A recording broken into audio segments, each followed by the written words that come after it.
قال أراغب أنت عن آلهتي يا إبراهيم لئن لم تنته لأرجمنك واهجرني مليا قال سلام عليك سأستغفر لك ربي إنه كان بي حفيا رب اشرح لي صدري ويسر لي أمري واحلل عقدة من لساني يفقه قولي فالحمد لله والصلاة والسلام على رسول الله وعلى آله وصحبه ومن والاه ثم أما بعد. Once again, Assalamu alaikum wa rahmatullahi wa barakatuh. We're on ayah number 46. Ibrahim alayhi salam's father, some say uncle, responds out of respect for Ibrahim alayhi salam. Some say that Abi can be used for uncle and his name Azar is not his dad, is actually his uncle. Allahu a'lam. There's no explicit indication of that in religious text, but there is precedent for using Abu for anyone who's respectful. Like any elder in the family can be called Abi. But the problem with that is Allah uses that for Ibrahim alayhi salam's father too. So it's not just that Ibrahim alayhi salam turns to his dad or uncle and says, Ya abati, إِذْ قَالَ إِبْرَاهِيمُ لِأَبِيهِ. So Allah himself uses it. So for that reason it might be problematic. Wallahu a'lam. قَالَ أَرَاغِبٌ أَنْتَ. He said, you turning away, you are, this is actually the reverse sequencing of the sentence, أَنْتَ رَاغِبٌ. Mubtada khabar. This is done out of shock. You're turning away. And this is a beautiful piece of language because Allah Azza wa Jal in Madani Quran later on revealed, which we read already, وَمَنْ يَرْغَبُ عَنْ مِلَّةِ إِبْرَاهِيمَ إِلَّا مَنْ سَفِيهَ نَفْسَهُ. Who would turn away from, same word, رَغِبَ. Who would turn away from the legacy of Ibrahim except someone who's fooling himself? So turning away wasn't being done by the son, it was actually, according to Allah, being done by the father. He was turning away from the legacy that's supposed to be there. Now, the other thing here that's very beautiful is that Raghib, the ism, is used. The father is shocked. Are you really leaving my way? Are you really leaving the family tradition? But he uses the ism form, right? The ism fa'il, which suggests that he is now asking, are you committed to leaving this? Are you really that serious? You're not just going through a phase because you're a young kid? So the ism suggests that the father came to terms with the fact, and he's just now realizing that this boy, this young man is not turning back. He's committed to abandoning the legacy of his parents. An alihati, from my gods, Ibrahim, la illam tantahi. If you don't stop, meaning if you don't stop abandoning them, if you don't go back on track, or in our case off track, la arjumannak, I swear to it, I will stone you to death. This could be taken literally. This could also be what? Father talk. I'm going to kill you. I'm going to run the car over you. Do parents talk like that sometimes? Sure. Oh yeah. Your parents don't? Well, you're missing out. They sure do. And the stuff they say in Urdu, I can't even translate. It sounds cannibalistic. तेरी बोटियां बना के तुझे को खिलाऊंगी. I can't translate that. It's too disturbing. Yeah. Okay, fine, I'll translate it. I'll make meat pie out of you and feed it to yourself. Yeah, that's not you. That's just like, oh, I better do my homework. That's what that is. لَأَرْجُمَنَّكَ, I will stone you to death. وَهْجُرْنِي مَلِيًّا, get out of my face. Get out of my sight. وَهْجُرْنِي, abandon me. Migrate away from me. Maliya is far, far away. Far away. For a long time too. This is actually for a period. For time periods, ajal, mudda, umma, mali is also used. Like in Arabic you say, maliyun min ad-dahr, a really long period of time. Maliyun min ad-dahr. They also make a dua for each other. They say, Malak Allah. Malak Allah. May Allah increase your life. May Allah prolong your life. Okay? So, wahjurni maliya, leave me and don't come back anytime soon. Qala salamun alayk. Son is now leaving the house. Does he love his father? Absolutely. Is he upset? Yes. As he's walking away, he says, may peace be upon you. Sa'astaghfiru laka rabbi. May peace and nobility be on you. And by the way, in salam, there's also a dua, may Islam come on you. May Islam itself come on you. I will ask my master to make istighfar for you. Sa'astaghfiru laka rabbi. I will make istighfar. I will ask Allah to forgive you. just for you specifically. إِنَّهُ كَانَ بِي حَفِيًّا. You know, father, the son is leaving the house. This is the first time he's leaving the house. He's not going to be back. And even the father, as he's kicking him out, might even feel like, who's going to take care of my I'm kicking him out, and it's hard-hearted to kick your son out. But at the same time, somewhere inside you, there's a feeling going on, who's going to take care of my boy? Where is he going to go to sleep? Who's going to look after him day after day? So he senses this feeling in his father, and he says, إِنَّهُ كَانَ بِي حَفِيًّا. My master has always been persistent in inquiring about me. Hafi is someone who asks about someone over and over again. Like you guys asked the score. Hey, what's going on? Is the fourth quarter yet? How many minutes left? What's the score? What's the score? You're Hafi. They say when they keep asking the Prophet ﷺ, when is the day of judgment coming? When is the day of judgment coming? And Allah says, complains, he says, كَأَنَّكَ حَفِيٌّ عَنْهَا. Are they assuming that you keep asking about it, like you're really inquiring for it to happen, looking after it? You're not responsible for it. He says, Allah will be the one that will look after me, come and check on me. He will not let too long a time go by before He comes and takes care of me. So yes, I'm leaving the care of you, Dad, but I'm in the care of Allah. إِنَّهُ كَانَ بِي حَفِيًّا. وَأَعْتَزِلُكُمْ. So he left the house and now he's walking, and you can see the imagery here, because he doesn't say وَأَعْتَزِلُكَ, right? He's not talking to Dad anymore. He left and he's walking through the streets of the city that he's about to abandon. He's about to leave that place. So أَعْتَزِلُكُمْ, I'm abandoning all of you. وَمَا تَدْعُونَ مِن دُونِ اللَّهِ. And everything that you've been calling other than Allah. أَعْتَزِلُكُمْ وَمَا تَدْعُونَ مِن دُونِ اللَّهِ. I'tizal is like we saw before, intabadhat, right? Intibad. Now we're seeing i'tizal. I'tizal, to cut yourself off from somebody, to stay away from somebody, to be a loner. So I'm going to stay away from all of you and stay alone. And whatever you call on other than Allah, وَأَدْعُو رَبِّي, and I'm going to call on my master. عَسَىٰ أَلَّا أَكُونَ بِدُعَاءِ رَبِّي شَقِيًّا. And perhaps I will not ever be, and hopefully I will not ever be. You can say asa here as hopefully. Hopefully I will never be hopeless in the mercy and in the dua that I make with Allah. I'll never become depressed or say, oh, Allah is not going to listen to my dua. How come he didn't say, like he said, sa astaghfiru laka rabbi, I will ask istighfar for you. He did not say, asa astaghfiru laka, maybe hopefully I'll ask for you. But when it comes to I won't be depressed with the dua of Allah, he doesn't say I definitely won't be. He said hopefully I won't be. Because self-righteousness is not attributed to Ibrahim alayhi salam. He's worried about his future. He doesn't even know if he's going to stay on the straight path himself. And his humility is captured in the word asa. فَلَمَّا اعْتَزَلَهُمْ وَمَا يَعْبُدُونَ مِن دُونِ اللَّهِ. Allah repeated that phrase because that was important. When he abandoned them and everything they worshipped other than Allah, then وَهَبْنَا لَهُ إِسْحَاقَ وَيَعْقُوبَ. Then we granted him Ishaq and Yaqub. These boys need to be raised in a pure environment. They shouldn't have been influenced by the grandfather.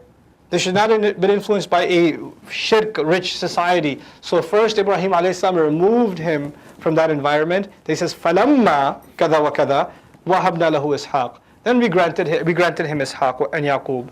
وَكُلًّا جَعَلْنَا نَبِيًّا. Ishaq and Yaqub, meaning Ishaq and his son Yaqub, the son and the grandson. And all of them we made, each one of them we made a prophet. كُلًّا جَعَلْنَا نَبِيًّا. وَوَهَبْنَا لَهُم مِّن رَحْمَتِنَا. And we had granted them from our mercy. وَجَعَلْنَا لَهُمْ لِسَانَ صِدْقٍ عَلِيًّا. And we had granted them what we had given Ibrahim. In other words, a tongue that speaks the truth, the high truth, the high tongue, meaning it doesn't resort to low language. When he speaks, their tongue speaks the truth. Ibrahim alayhi salam holding on to high language when speaking the truth is just been shown. He spoke in high language, respectful language to his father, and held on to the truth. That was lisana sidqin aliyya. But now Allah says, as a result of his good doing and his concern for the future, even if Allah didn't grant him a father on guidance, He will grant him children on guidance, and they will have the same quality he had. They'll speak the truth. And they'll stick to high values when it comes to using their tongue. Lisana sidqin aliyya. وَاذْكُرْ فِي الْكِتَابِ Musa. The mention of Musa alayhi salam in this surah is going to be very, very brief. And mentioned in the book, Musa alayhi salam. Now what is the sequence of prophets that have been mentioned so far?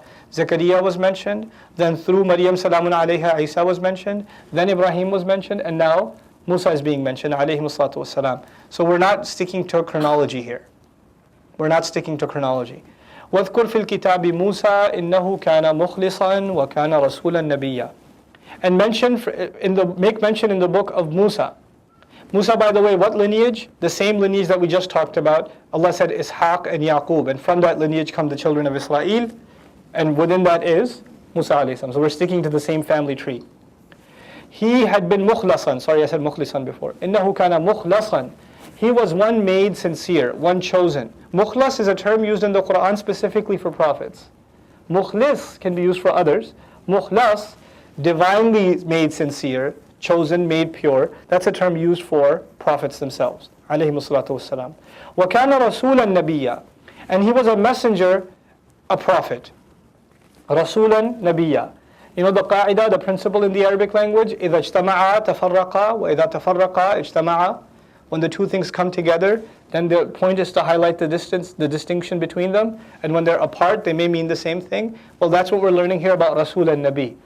This is what sparks the debate in Islamic scholarship about the difference between Rasul and Nabi. And what's really peculiar, what I've come to read, is that some people have the exact opposite of Nabi that what others have of Rasul, and some have the exact definition of Rasul that others have of Nabi. So they actually literally flip the definitions around. But the more popular opinion, at least the one that I'm convinced of and I find more appealing as far as Quranic evidence is concerned, is Rasul is sent to a nation from Risala. It's a message to be delivered. Nabi comes from Naba, which is news, meaning Allah delivers news to somebody. He may not give him reason to deliver it to a nation, like the case of Yusuf alayhi salam. He may not be responsible as a Rasul, but he may be responsible as a Nabi. The same way Harun alayhi salam is not necessarily responsible for the nation. Who is responsible? Musa alayhi salam. So Musa would be the Rasul and Harun would be the Nabi assisting him. Okay? Then others add the argument that Rasul can't be killed. Like they dominate. كَتَبَ اللَّهُ لَأَغْلِبَنَّ أَنَا وَرُسُلِي. I and my messengers will dominate. Meaning in this world. It's obvious every believer will dominate in the akhirah. Every prophet will dominate in the akhirah. Every righteous person will dominate. But in this world, I and my messengers will dominate. And of course the term for domination in the akhirah is iflah. قَدْ أَفْلَحَ الْمُؤْمِنُونَ. Success. But worldly domination, like غُلِبَتِ الرُّومِ, this worldly sense. Okay? Anyhow, وَنَادَيْنَاهُ مِنْ جَانِبِ الطُّورِ. We called on him from the side of the mountain of Tur, the right side, مِطُّورِ الْأَيْمَنِ, the rightmost side.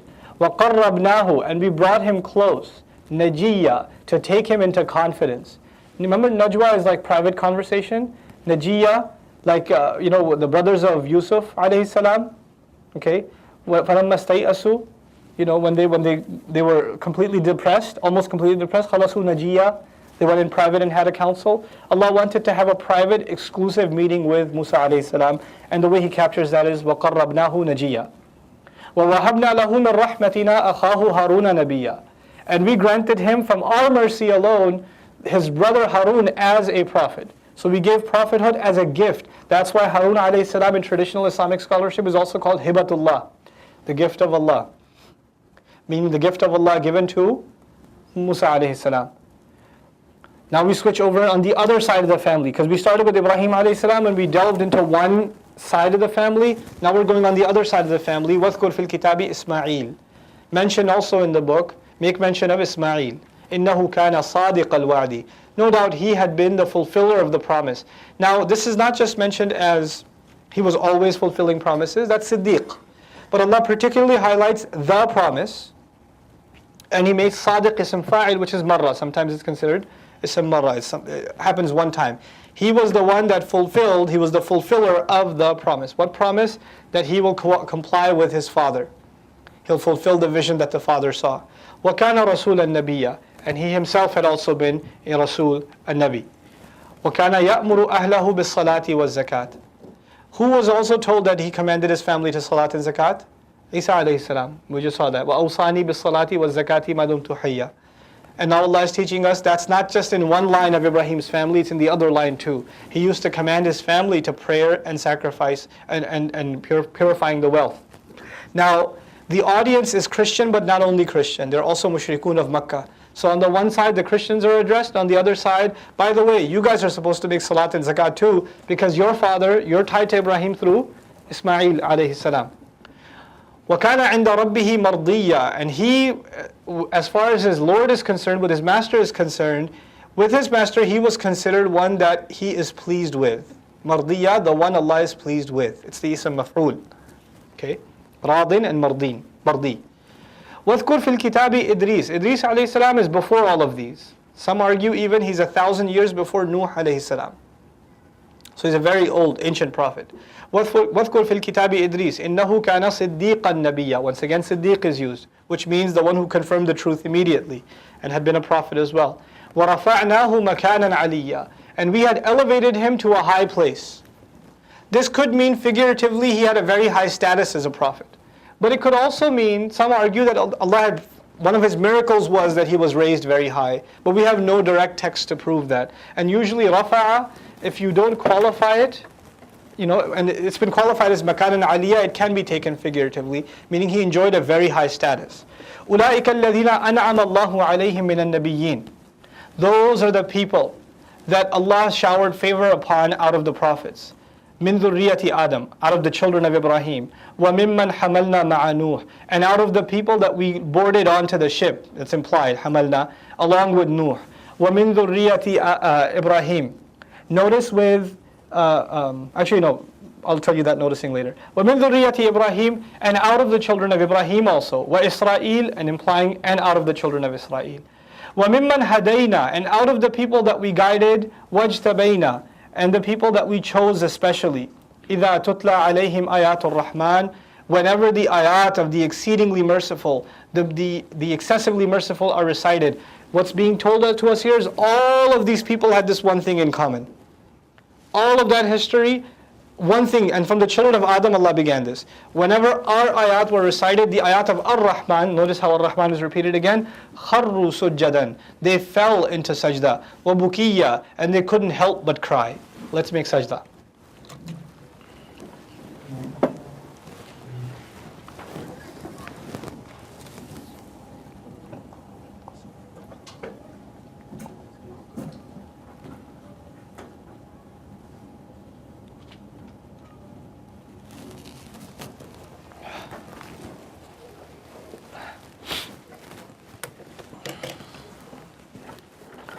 Some, Bismillah salatu wassalam ala Rasulullah. Some ulama say that the ayat of sajda in the Quran, they recommend that you make a dua that goes along with the ayah itself.